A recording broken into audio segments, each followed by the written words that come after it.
As someone who was able to use hotel credit card points to book an all-inclusive resort and a luxurious stay at a Waldorf Astoria completely for free during my honeymoon, I know firsthand how valuable hotel credit cards can be in terms of accumulating hotel points, getting free night awards, and having elevated status, which can get you a bunch of additional benefits. So with major changes happening to popular hotel cards like the Hilton Aspire and Hilton Surpass, I think right now is going to be the perfect time for me to rank every single hotel credit card so you know the best cards to get. So before I get into every single individual hotel card, I'm going to first discuss how I'm going to rank every single one of these cards. I'm going to separate every single hotel credit card into 6 different tiers. We're just going to start with S tier, which is the elite tier and the best of the best. A tier is extremely good, B tier is above average, C tier is average, D tier is below average, and then dumpster tier is absolutely horrible. So I think it's very fitting that I start off my rankings with Hilton credit cards since I have 3 out of 4 Hilton credit card options. And out of all hotel brands, I would still consider myself to be leaning a little bit more towards being a Hilton loyalist. So the first credit card is going to be the Hilton Honors card, which has a $0 annual fee and is the lowest tier Hilton credit card. The core benefits on the Hilton Honors card are going to be for some decent point multipliers, especially for Hilton properties and automatic Silver Elite status. So I'm gonna put the Hilton Honors card in B tier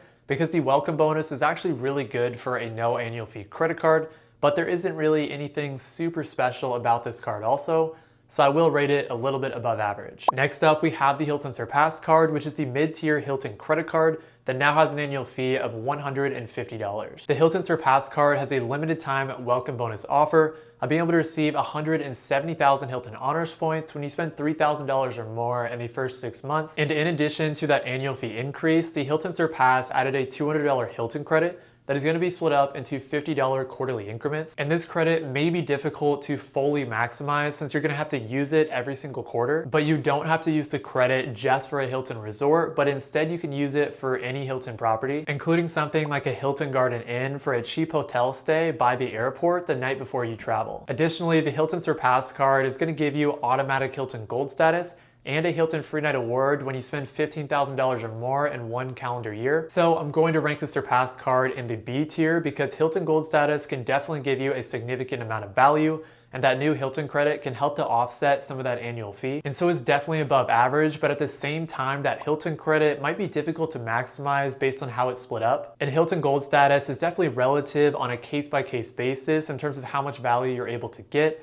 So for me, the Hilton Surpass is no better than B tier. Next up, we have the Hilton Honors Business Card, which has an annual fee of $95. And some of the key benefits on the Hilton Honors Business are going to be very similar to the Hilton Surpass. So you'll get automatic Hilton Gold status and a free night award when you spend $15,000 or more in 1 calendar year. But then the key difference is that unlike the Surpass card, you won't get that $200 Hilton credit, but you will get 10 complimentary visits to Priority Pass lounges every single year. So I'm going to rank the Hilton Business Card as C tier because you don't have any tangible credits or free nights to help offset the annual fee, but you do get automatic Hilton Gold status and those Priority Pass lounge visits, so I think this card is about average. Next up, we have the ultra luxurious Hilton Aspire, which just had its annual fee increase to $550. But despite that annual fee increase, I think the Hilton Aspire is going to get 3 times more value than the current annual fee when you consider all the different benefits and credits that you get on the card. Since in my opinion, the Hilton Aspire has 3 different buckets that by themselves get more than $550 in value. The first bucket is that automatic free night award that is completely uncapped. So this can be used to stay at pretty much any Hilton properties, including those super high-end ones. The second bucket is automatic Hilton Diamond status, which will give you benefits like free breakfast and space available room upgrades. And then the third bucket is the different credits, which include that $400 Hilton Resort credit and the $200 flight credit. So for me, this is a no-brainer. I'm putting the Hilton Aspire card in the S tier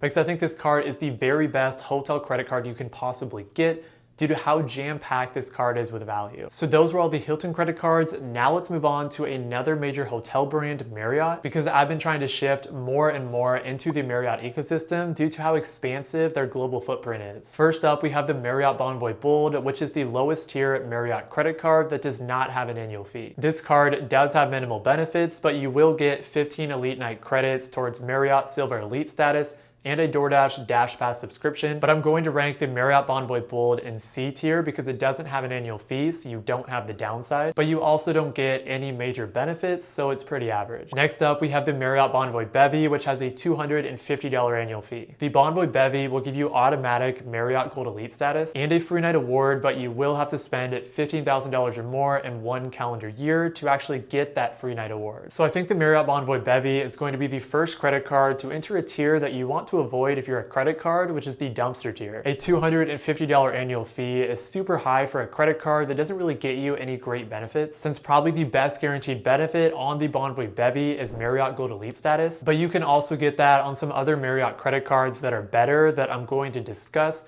So I think the Bonvoy Bevy just sucks. Also, all of these rankings are just my opinion, so you might have a different opinion on some of these credit cards.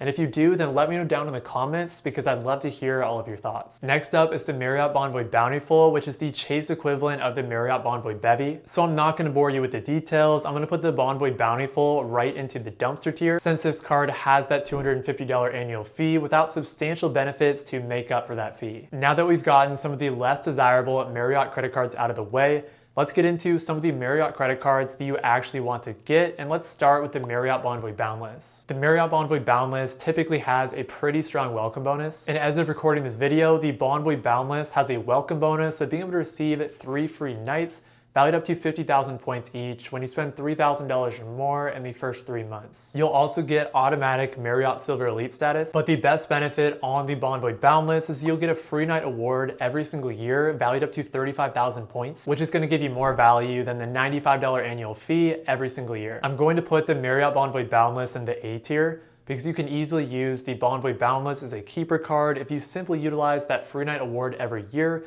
to get more value than the annual fee. Plus, Marriott has a large global footprint with a bunch of different hotel locations and brands to choose from. And you can usually get a strong welcome bonus that you can pair with the value that you get on this card as well. Next, we have a business credit card, which is the Marriott Bonvoy Business that has an annual fee of $125. The Bonvoy Business, just like the Bonvoy Boundless, is gonna give you a free night award every year, valued up to 35,000 Marriott points. But then the Bonvoy Business is also going to give you automatic Marriott Gold Elite status, which is exactly why I said earlier that the Bonvoy Bevy and Bonvoy Bountiful are pretty useless because their best benefit is Marriott Gold Elite status, and you can get the same benefit on the Bonvoy Business, which is just much better overall. I do get that the Bonvoy Business is a business credit card, so you might feel like it's a little bit less accessible, but a lot of things can qualify you to get a business credit card, including a side hustle like a rideshare service or tutoring or something like that. I'm going to put the Bonvoy Business in the A tier because I think it's a pretty underrated card that's especially good because you can treat it as a keeper card, but then you'll get elevated status as well. Now let's get into the highest tier Marriott credit card, which is the Marriott Bonvoy Brilliant. The Marriott Bonvoy Brilliant has an annual fee of $650, but you'll get some important benefits such as a $300 dining credit split up into $25 monthly increments, automatic Marriott Platinum Elite status, which includes room upgrades to suite level rooms, and a free night award every year worth up to 85,000 Marriott points, so you can redeem that at some really high-end Marriott properties. We're going to go back to back to back because I'm going to put the Bonvoy Brilliant in the A tier. And that's because I'm really starting to see a lot of value that you can get from Marriott credit cards. And the Bonvoy Brilliant is Marriott's highest tier offering with luxury travel benefits like that free night award and Marriott Platinum Elite status. Finally, the last Marriott branded credit card is going to be the Chase Ritz-Carlton. The Chase Ritz-Carlton has a $450 annual fee, and you can't actually directly apply for this card. Instead, you have to use a product change strategy from another card. And I did talk about this a lot more extensively in another video where I went over some Chase credit card hacks.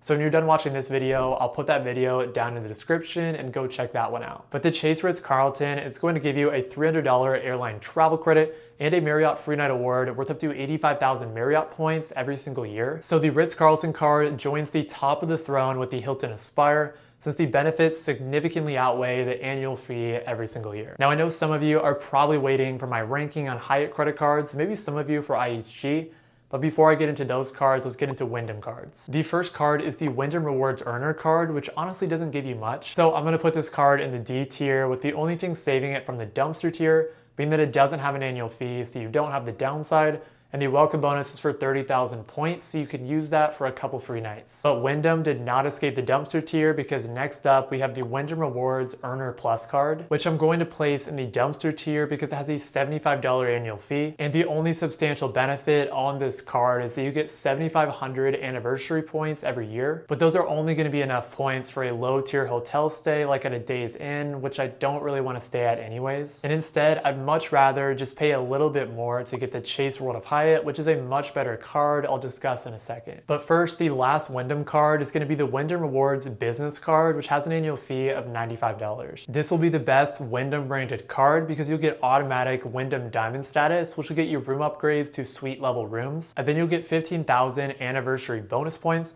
which you can actually use for a mid-tier Wyndham property, such as the Wyndham Garden San Antonio. I'm going to put this card in C tier because it is the best Wyndham card, but Wyndham is definitely lower tier when it comes to hotel brands overall, so even their best card is going to be average at best. Now we have a lot of people's favorite hotel brand due to the value of their points and their ability to be a transfer partner to Chase and Bilt, and that is going to be Hyatt. So first, we have the personal Chase World of Hyatt card, which has an annual fee of $95. The Chase World of Hyatt is going to give you automatic Hyatt Discover status, but the main superpower on this card is you'll get a free night award every year for a category 1 through 4 Hyatt property, which can be used at some pretty nice Hyatt properties like the Grand Hyatt San Diego. So I think you can get 2 to 3 times more value than the annual fee just by using the free night award. I'm going to put the personal Chase World of Hyatt card in the S tier because it has a really easy way to get more value than the annual fee. And I know that people prefer different hotel ecosystems, and we have some Hilton, Marriott, and Hyatt loyalists out there. So I figured that it made sense to have the S tier consist of the best hotel credit card from each of those hotel brands. Next, we have the business version of the Chase World of Hyatt card, which has an annual fee of $199. For the business card, you can make the argument that the welcome bonus is better and the point multipliers are more flexible, but unlike the personal Chase World of Hyatt card, the business version does not give you a free night award, and instead they just give you a $100 Hyatt credit, which I think is a huge negative. I think that the free night award that you get with the personal version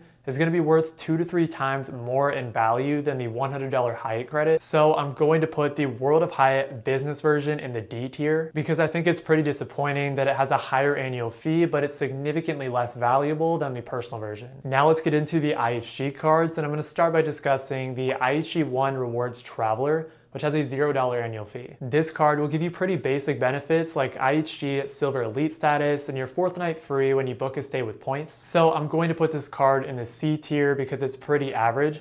You don't have an annual fee that you need to worry about, but you also aren't going to get any spectacular benefits. Next, we have the IHG Premier, which has an annual fee of $99, but has way more impactful benefits. To start with, you'll get automatic IHG Platinum Elite status, your 4th night free when you book a stay of 3 nights or more with points, and then the best benefit on the IHG Premier is you'll get a free night award worth up to 40,000 IHG points, which is going to give you more value than the annual fee. Originally, when I first made this video, I was thinking that I would put the IHG Premier in the B tier, but when I thought about it more, the IHG Premier is honestly a great card, and the IHG brand portfolio is a lot better than I thought. So I'm actually going to put the IHG Premier in the A tier, and then I'm going to put the IHG Premier Business in the B tier because it's basically the same card, just the business version, and so it's just a little bit less accessible than the personal version of the IHG Premier. Finally, we have the 2 Choice Hotels credit cards, which honestly, I don't think very many of us who are deep into hotel credit card strategy are going to want to get because they're just way better hotel card options with better hotel brands like Hilton, Marriott, or Hyatt. So I'm going to put the basic Choice Hotels Privileges card in the dumpster tier because this card doesn't have any significant benefits and the Choice Hotels brand portfolio kind of sucks. I am, however, going to put the Choice Hotels Privileges Select card in the D tier because while it does have an annual fee of $95, if you happen to be someone who stays at Choice Hotels frequently, then you will get Platinum Elite status and 30,000 bonus points on your account anniversary. In conclusion, the GOATs of the hotel credit card game are going to be the Hilton Aspire, Chase World of Hyatt, and Chase Ritz-Carlton. If you did enjoy this ranking style video, then let me know down in the comments because I can definitely make more videos just like this one. And if any of these hotel credit cards did interest you, then I do have links down in the description of this video to where you can learn more, and doing so really helps to support the channel. But if you did enjoy this video, then I think you're going to enjoy this video where myself and my wife Lucia go over our entire 2-player credit card strategy. Thank you all so much for watching this video, and I hope you all have a great rest of your day.